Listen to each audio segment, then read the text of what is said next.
right, welcome back everyone to my new YouTube channel, Invest the Rest. If you're a returning viewer, thank you for the support so far. If you're new to the channel, welcome. This channel was really designed and built around the idea to take all discretionary income, any extra savings account, basically any additional money that I can get my hands on and use it to make more money, right? Invest the rest.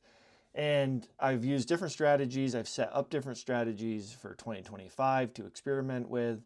And today we're going to go over one of those accounts that was started January 2nd, 2025, with an original balance of $10,000.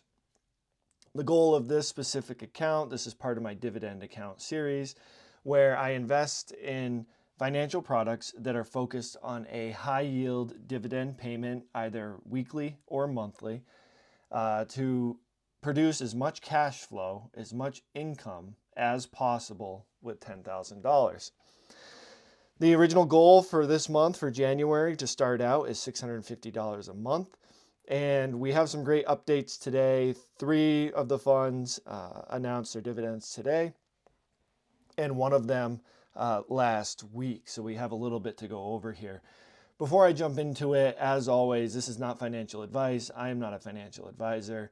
And this video and all of my videos are for entertainment purposes only. This is a discussion of my financial journey, and I always promote everyone doing your own research before investing any of your own money into any product related to the stock market. Make sure you know what your money's going into. So let's jump right into the updates of the $10,000 dividend account. So if you look here on the screen, the first thing I want to cover is the unrealized capital gain and or loss. If you've been following the market over the past week and a half, there have been low lows and high highs, okay? This fund and the unrealized capital gain can be very high and it can also be very low. Right now we're sitting at a loss of $44.11. However, over the past week, this number has been as large as $300 or $350 in the red. That's okay. That was expected. I expected that from some of these funds. They are very volatile funds, and the reason that they're volatile and the reason that that can be good is because that volatility is how the fund uses options to create that monthly cash flow. That's part of the fund strategy. So a volatile underlying stock or a volatile market in general can be very good for these funds. Even on certain days or any specific point in time, you may have a very high unrealized loss, but the idea is the dividend payment for that month will be larger and hopefully the fund's value will recover. So we're at $44.11, but more importantly, this week, and I misspoke in the beginning, there were actually 4 funds that announced today, January 15th, and on the announcement date is when I put them in my spreadsheet, but we will get those dividend payments over here in this column on the 17th, which is Friday. But today, MSTY, SQY, AMZY, and SMCY, all YieldMax created funds, announced their dividends. MSTY announced a dividend of $2.28, rounding, per share, and we own 40 shares in this account. So the dividend payment for this month will be $91. Now, if you look at MSTY this month, $2.28. You look at it last month, it was a little bit lower in January compared to December, where they paid $3.08. That's okay, in my opinion. The market has started off kind of very poorly here in 2025, and a lower payment, for these funds was kind of expected. SQY announced a payment of 63 cents compared to their payment in December of 65 cents. Very comparable performance. AMZY announced a 40-cent dividend payment compared to their 86-cent payment in December. So this month was about half. But again, I'm not overly concerned with that. I think AMZY will continue to recover as the market hopefully heads in the right direction for the remainder of the year. SMCY, another very large dividend payment, $1.72 per share. If you look at SMCY from December, again, December was higher, $2.35. But again, I'm not too worried. Very good performance for how far into the year we are and how the market has been in 2025. So we got $91 from MSTY. We got, rounding up, $35 from SQY, $22 for AMZY, and $60 from SMCY. One other payment that was announced and collected last week was Cony, CONY, also a Yield Max fund. That was paid to my account on January 10th, which was last Friday. And they announced $8 and, $8. My goodness, that would be great if it was $8. 83 cents per share. We have 75 shares. So I got a payment of $62.54. Again, Cony was also lower. In December, they paid $1.34. But this month was 83 cents. So taking a look at where we are so far, we have 5 more funds, okay, for the rest of January. GUI, YBIT, NVDY, and PLTY, which already paid in January, but they're going to pay again because these funds are on a 4-week rotation.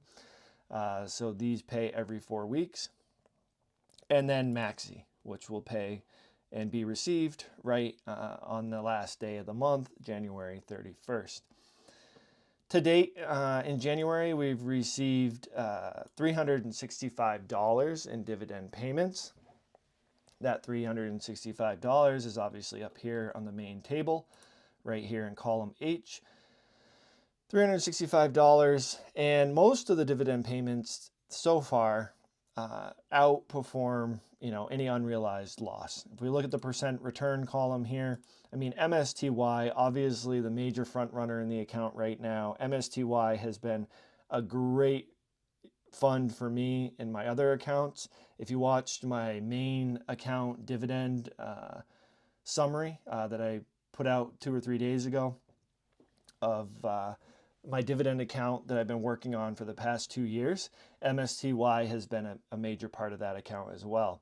So 21% return on that because you count the capital gain, which has been massive for MSTY, as well as the dividend income that's been earned so far.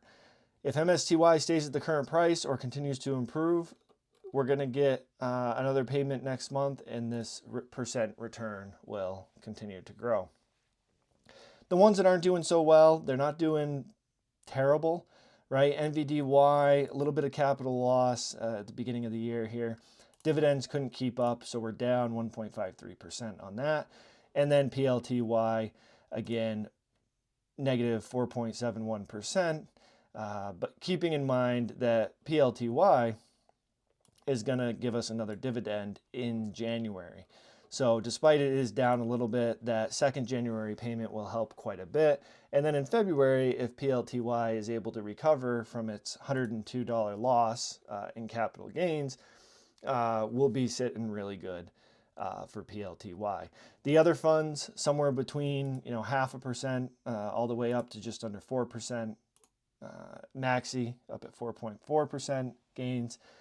Very positive performance considering market behavior so far in 2025. Couple things to consider as we move forward, right? This is where we're at in January. I'm very comfortable with it. What is this down here in the left-hand corner? What is QDTE? QDTE is another high yield, income-focused dividend payment, monthly dividend payment fund. And actually I said monthly, but the difference with QDTE is it pays weekly. It's a fund I have in my other main account. Again, if you watched my previous video, you would have seen it. And I really like it. It's been very stable. It's produced a very consistent dividend. And what I'm thinking for this $10,000 account is I'm going to reinvest my dividends on a monthly basis. So at the end of this month, if we reach our goal, we'll have somewhere between $600 and $650 in additional cash in this account. And I need to decide where to put that, right? We want to continue to create that snowball effect. And I could continue to buy MSTY, MVDY, but throughout all my videos, I've promoted diversity, portfolio diversity.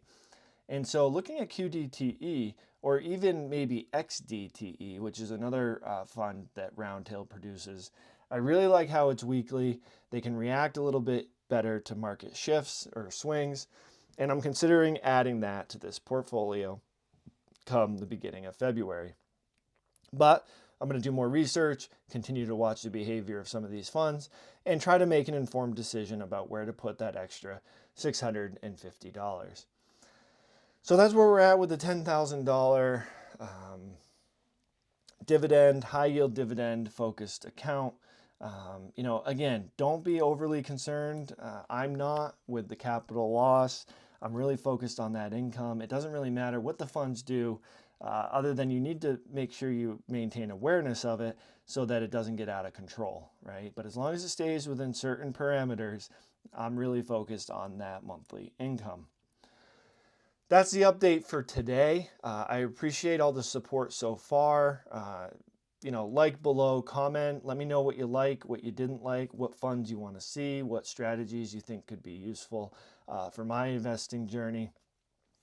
Tomorrow, I'll be putting out a weekend update of my options fund. There's been quite a bit of movement on my $10,000 options fund, which is quite exciting. It's been positive progress again, and there's some good things to go over there. So comment below. Let me know what you think. Subscribe if you want to be notified of all my account updates, and continue to follow my journey in 2025, and compare all these different financial strategies against each other to see what the best bet is in the market in 2025. Using extra money to make more money. As always, everyone, thanks for watching, and I'll catch you on the next one.